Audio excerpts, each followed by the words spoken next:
monopoly with you, and I had to play and give you every dime that I made. And then for 50 years, every time that I played, if you didn't like what I did, you got to burn it like they did in Tulsa and like they did in Rosewood. How can you win? How can you win?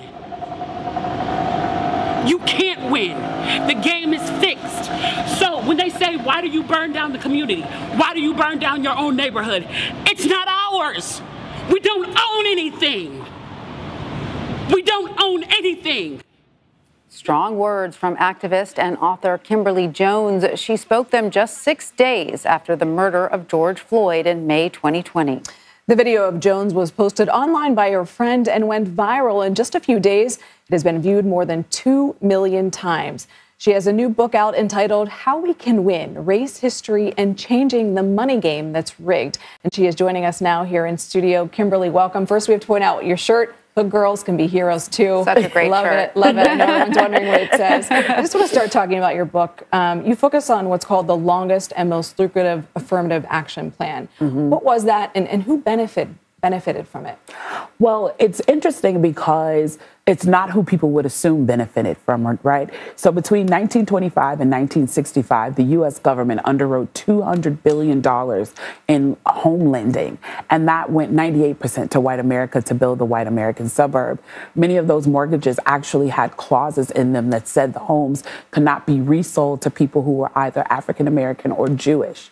And so when we think about asking for assistance, and really not a handout, but a hand up, America understood the charge that the way to build a healthy nation was one through a road to home ownership, but also to make sure the middle class was thriving and successful.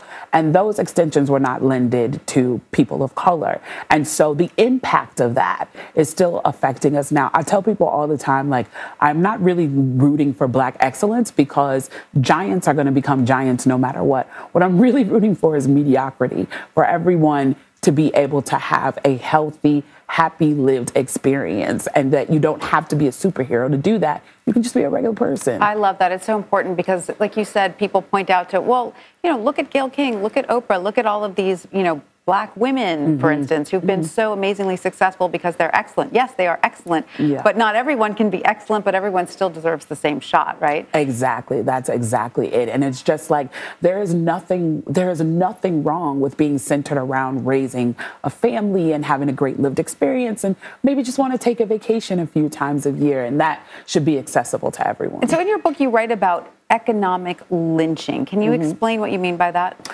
Yeah, there's been a system of keeping people of color marginalized through economic systems. And I really think that's why education is so important, because really what education does is nurture empathy, right? So if you have access to this information, you view things in a very different way. People are unfamiliar with the histories of things like the Freedmen's Bank. The Freedmen's Bank was the only bank post-Reconstruction that African Americans were able to bank with, and due to very bad mishandling of the bank was collapsed, and what was lost was around what would be the equivalent today of around $60 million. It was not protected by the government in the way in which other banks was, and that money was just lost. And you're talking about 2 generations ago, my grandmother. So this is in our lifetime in terms of touch, right? Because my grandmother remembers standing in the lobby of a Freedmen's Bank. Wow. It's impressive. Kimberly, you write about Black people thriving during Reconstruction and give a stark contrast to the Jim Crow era. Do you believe that the U.S. government had put laws in place to protect the gains the Black community created during that time? The wealth gap would be much smaller today. It would be extremely smaller. That is where we made our mistake, which is why I'm so frustrated that Reconstruction is not a fully taught era of time. Everything that Lincoln put in place after the formerly enslaved people started to integrate Black. There was an amazing General Oliver Howard, who the historically Black college, Howard University, is actually named after. And he was put over the Freedmen's Bureau, and he wasn't given much money, but what he was given was 850,000 acres of land. And so he started to give that land out, and African Americans who had lots of skills, right? Because they're coming off of the plantation where they were doing all of the work. So they had all these skills and they were thriving. And we had 13 Black lawmakers in the federal government. And when you look at the state houses in places like Louisiana and Virginia, you're seeing all of this integration of Black people growing and thriving.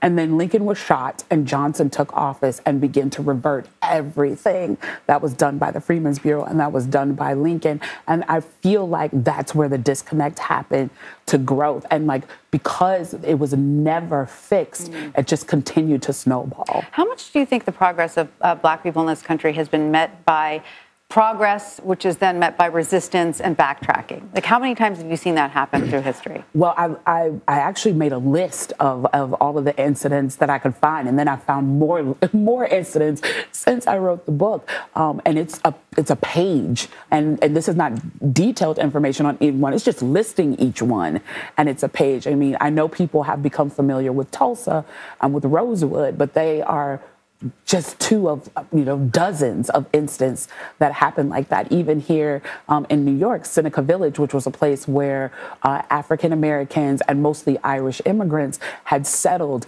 and were beginning to thrive, and then they lost that land due to eminent domain, and that's how you get Central Park. Is there a way of estimating how much money the U.S. economy lost due to those Reconstruction era laws not being enforced? It's hundreds of millions of dollars. You write about wanting systems to change rather than the government just cutting a check, meaning reparations. Why is that so important? Because I think we've been impacted on so many levels that just issuing checks with also the safety nets and education that will come along with that would not breed the success that we're looking for. And really the fight that we're in right now is a fight of equity. And so I think because this was systemic and that there are still pieces in the system, things that are integrated into the system that we're unfamiliar with, it's going to take the dismantling, readjusting, and introduction of new systems in order to battle that. Because we have to look at not just the economics of things, but we also have to look at education, healthcare, land ownership, redlining, gerrymandering. There's so many pieces that it really is going to take a bureau, in a sense, to attack it all. And it's interesting you mentioned equity. You've made a point to make the distinction between equity and equality. Yeah. And I think especially now, since we're in Black History Month, this is the perfect opportunity to say it.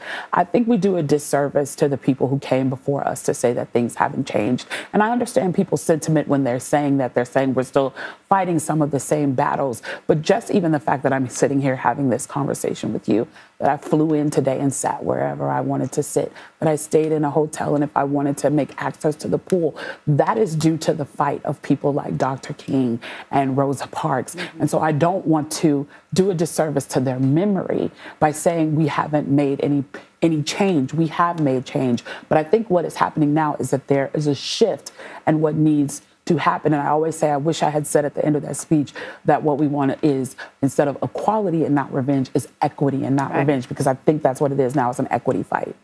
Kimberly Jones, it's such an honor to meet you. Thank you for being here. Good luck. Yeah, so great to have you. Thank you so much for having me on. Thank you.